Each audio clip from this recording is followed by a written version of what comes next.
तो मूवी की शुरुआत में हम एक यंग लेडी को देखते हैं जो कि चीखती हुई नींद से उठ जाती है क्योंकि उसने एक डरावना सपना देखा होता है। उस लेडी का नाम ग्रेस स्टीवर्ट था। फिर थोड़ी देर के बाद उसके घर पे 3 लोग आते हैं। दरअसल वो ग्रेस के यहाँ काम की तलाश में आए होते हैं जिनके नाम मिसेस मिल्स, मिस्टर टर्टल और मिसेस लीडिया थे। उन तीनों में से मिसेस लीडिया बोल नहीं सकती थी। कुछ समय पहले ही उसने अचानक से बोलना बंद कर दिया था। आगे ग्रेस मिसेस मिल्स और लीडिया को घर की देखभाल करने का और मिस्टर टर्टल को बगीचे की देखभाल करने का काम असाइन करती है। ग्रेस उन्हें बताती है कि उसके घर के नौकर एक हफ्ते पहले ही बिना बताए घर छोड़कर चले गए। आगे ग्रेस उन नौकरों को अपने घर के काम करने के रूल्स बताती है, जैसे विंडोज को हर वक्त पर्दों से ढकना होगा और घर के सभी रूम्स के दरवाजे हमेशा लॉक रहेंगे। अगर कोई एक रूम का डोर ओपन करता है तो उसे पिछले रूम का डोर पहले बंद करना होगा। ये सब रूल फॉलो करने का रीजन ये था ताकि घर के अंदर सनलाइट पहुंच ना सके, क्योंकि ग्रेस के 2 बच्चे होते हैं और उन्हें फोटो सेंसिटिविटी की बीमारी थी, यानी कि सनरेज के कारण उनकी स्किन जलने लगती थी। खैर, ग्रेस की बड़ी बेटी का नाम एनी था और उसके छोटे बेटे का नाम निकोलस था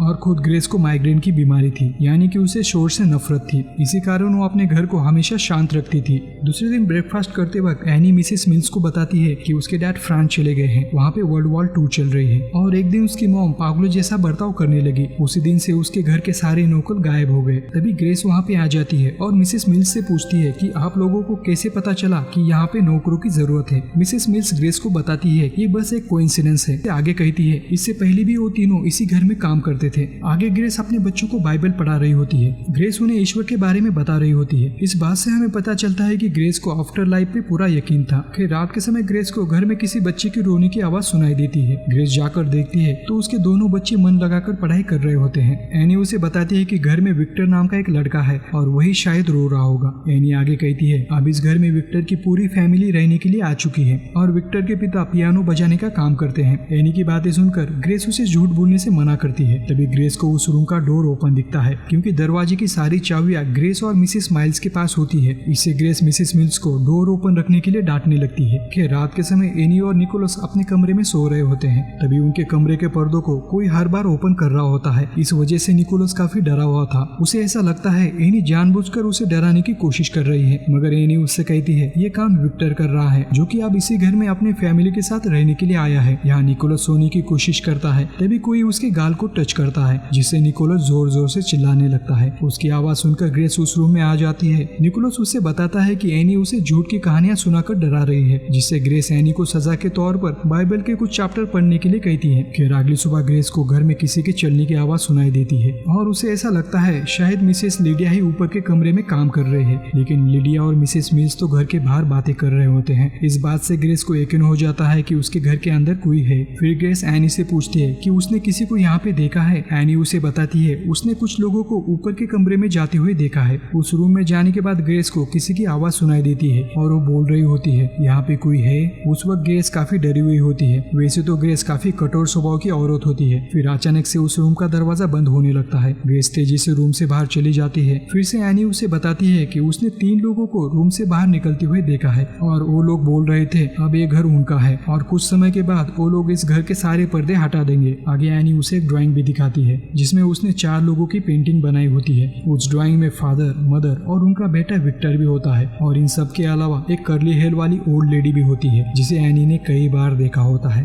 और वो ओल्ड लेडी एनी से बातें भी करती है। एनी की बातें सुनकर ग्रेस तुरंत पूरे घर को सर्च करने का ऑर्डर देती है और एक बॉक्स से गन उठा लेती है, मगर वो गन उठाते वक्त ग्रेस को कुछ याद आने लगता है। खैर, यहाँ घर को सर्च करते वक्त ग्रेस को एक पुराना फोटो एल्बम मिलता है जो कि असल में बुक ऑफ डेड होता है, जिसमें उस घर में मरे हुए लोगों की फोटोज होती है। फिर मिसेस मिल्स ग्रेस को बताती है कि मरे हुए लोगों की आत्मा उनकी फोटोज के जरिए हमेशा जीवित रहती है। खैर, उस सर्च के दौरान उन्हें कोई भी आदमी नजर नहीं आता। आगे मिसेस मिल्स ग्रेस को बताती है कि पहले इस घर में काफी नौकर काम करते थे, लेकिन इस घर के मालिक अचानक से एक दिन चले गए और आखिर में इस घर में सिर्फ 3 नौकर रह गए, क्योंकि उस वक्त सभी लोगों को टीबी की बीमारी हो गई थी, जिससे उनकी मौत हो गई और आखिर में हम लोगों को भी यहाँ से जाना पड़ा। बातों बातों में ग्रेस भी मिसेस माइल्स को अपने बारे में बताने लगती है कि उनके पति 1 साल पहले वर्ल्ड वॉर 2 में लड़ने के लिए गए हैं, लेकिन वॉर खत्म होने के बाद भी अभी तक वो घर वापस नहीं आए। फिर सीन शिफ्ट होता है। रात के समय ग्रेस को पियानो बजने की आवाज सुनाई देती है। फिर ग्रेस उस रूम में जाकर देखती है, मगर उस रूम में कोई नहीं होता। वहाँ से जाते हुए ग्रेस पियानो को लॉक कर देती है, लेकिन तभी उस रूम का दरवाजा उसके फेस के सामने ही बंद हो जाता है, जिससे ग्रेस नीचे गिर जाती है और मिसेस माइल्स को आवाज लगाती है। इस घटना के कारण ग्रेस को पक्का यकीन हो जाता है कि इस घर में कोई शैतानी शक्ति जरूर है। आगे मिसेस मिल्स ग्रेस को समझाने लगती है कभी कभी मुर्दों की दुनिया हमारे रियल वर्ल्ड से कनेक्ट हो जाती है और इसी के चलते ऐसी अजीब वारदातें होने लगती है। तभी ग्रेस घर से बाहर जाने लगती है ताकि वो किसी फादर को यहाँ बुलाकर इस घर को पवित्र कर सके। वहाँ से जाते वक्त ग्रेस मिसेस स्माइल्स से कहती है विक्टर और उसकी फैमिली की कब्र को ढूंढ निकालो, क्योंकि ग्रेस को लगता है विक्टर और उसकी फैमिली यहाँ पे पहले रहते होंगे और उनकी आत्माएं अब इस घर में भटक रही है। फिर हम देखते हैं मिसेस मिल्स और मिस्टर टर्टल आपस में बातें कर रहे होते हैं और मिसेस मिल्स उन्हें बताती है समय आने पर ग्रेस को यहाँ की सच्चाई पता चल जाएगी।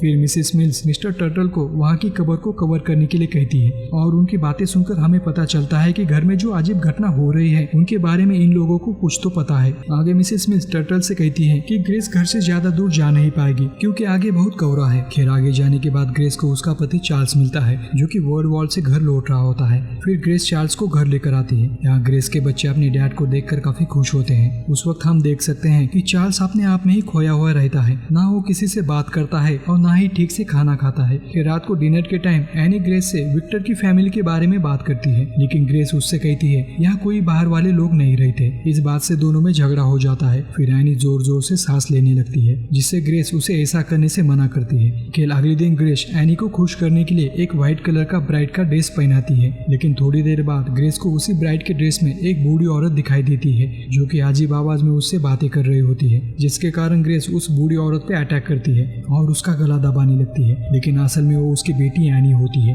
फिर एनी जोर जोर से चीखने लगती है। तभी वहाँ पे मिसेस स्माइल्स आ जाती है। एनी उसे बताती है कि उसकी माँ उसे जान से मारना चाहती है। खैर यहाँ चार्ल्स फिर से फ्रांस वापस जाना चाहता है जबकि वर्ल्ड वॉर ऑलरेडी खत्म हो चुकी है। फिर दोनों उस रात एक साथ सो जाते हैं, लेकिन अगली सुबह चार्ल्स घर से चला जाता है। फिर आगे ग्रेस को अपने बच्चों की चिल्लाने की आवाज सुनाई देती है। ग्रेस भागकर अपने बच्चों के पास जाती है। तब उसे दिखाई देता है कि किसी ने इस घर के सारे पर्दे निकाल दिए हैं। ग्रेस तुरंत अपने बच्चों को ब्लैंकेट में लपेट देती है ताकि सनलाइट उनकी बॉडी के ऊपर पड़ न सके और उन्हें लेकर एक कमरे में चली जाती है। आगे ग्रेस अपने सभी नौकरों को पर्दे निकालने के लिए डांटने लगती है। उस वक्त मिसेस स्माइल्स काफी नॉर्मल तरीके से बिहेव कर रही होती है जिसे कुछ हुआ ही नहीं। तभी मिस्टर टर्टल उसे बताते हैं कि अगर तुम्हारे बच्चे सनलाइट में बाहर नहीं आएंगे कि तुम्हें कैसे पता चलेगा कि उनकी बीमारी ठीक हुई है या नहीं। उनकी बातें सुनकर ग्रेस को ऐसा लगता है कि घर के सारे कर्टन्स को इन्हीं लोगों ने निकाला है। इस बात से गुस्सा होकर ग्रेस तीनों नौकरों को घर से निकाल देती है। खैर उसी रात एनी और निकोलस अपने पिता को ढूंढने घर से बाहर निकलते हैं। तभी उन्हें वहाँ 3 लोगों की कब्र दिखाई देती है और वो कब्र विक्टर फैमिली की नहीं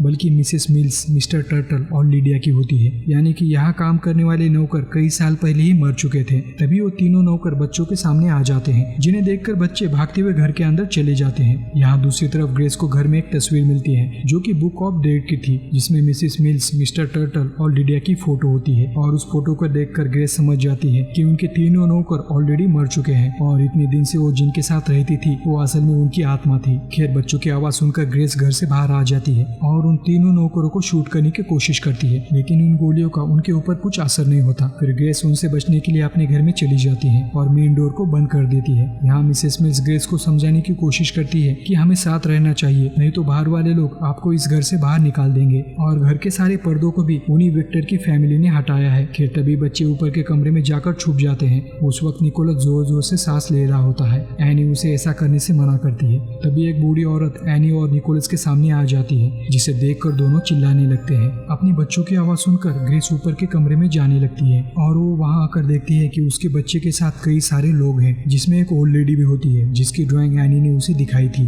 खैर यहाँ मूवी का प्लॉट रिवील होता है और यहाँ पे हमें पता चलता है कि वो बूढ़ी औरत एक तांत्रिक थी, यानी कि वो मरे हुए लोगों से बातें कर सकती थी। इसका मतलब निकोलस, एनी और ग्रेस पहले ही मर चुके थे, यानी कि अब तक कहानी में हमने जो कुछ भी देखा था असल में वो उनकी भटकती हुई आत्मा थी। यहाँ हमें पता चलता है कि ग्रेस ने अपने बच्चों को एक तकिए से दम घोटकर मार डाला था और बाद में एक गन से खुद भी सुसाइड कर लिया था, क्योंकि उसके पति वर्ल्ड वॉर 2 खत्म हो जाने के बाद भी घर लौटकर नहीं आए थे और इसी टेंशन में ग्रेस ने ये कदम उठाया था। और उसी दिन से ग्रेस और उसके बच्चे की आत्मा इसी घर में भटक रही है और ग्रेस को ऐसा लगता है कि वो कभी मरे ही नहीं, मगर उनके नौकरों को इसके बारे में पता होता है। खैर एनी और निकोलस को अब पता चल चुका है कि वो लोग एक घोस्ट है और इसीलिए उन्हें अब फोटो सेंसिटिविटी की बीमारी नहीं रही और वो सनलाइट में आ जा सकते हैं। यहाँ उस रिचुअल के दौरान हम विक्टर की फैमिली को किसी घोस्ट द्वारा उनके टेबल को जोर जोर से हिलाते हुए देखते हैं और वो फैमिली डिसाइड करते हैं कि वो लोग इस घर को छोड़कर यहाँ से चले जाएंगे। यहाँ मिसेस मिल्स ग्रेस को बताती है कि जब लीडिया को पता चला कि वो मर चुकी है तभी से वो गूंगी हो गई और आज तक उसने बात नहीं की। उसके अगले दिन विक्टर और उसकी फैमिली इस घर को छोड़कर चले जाते हैं और फिर से ये घर ऑन सेल हो जाता है,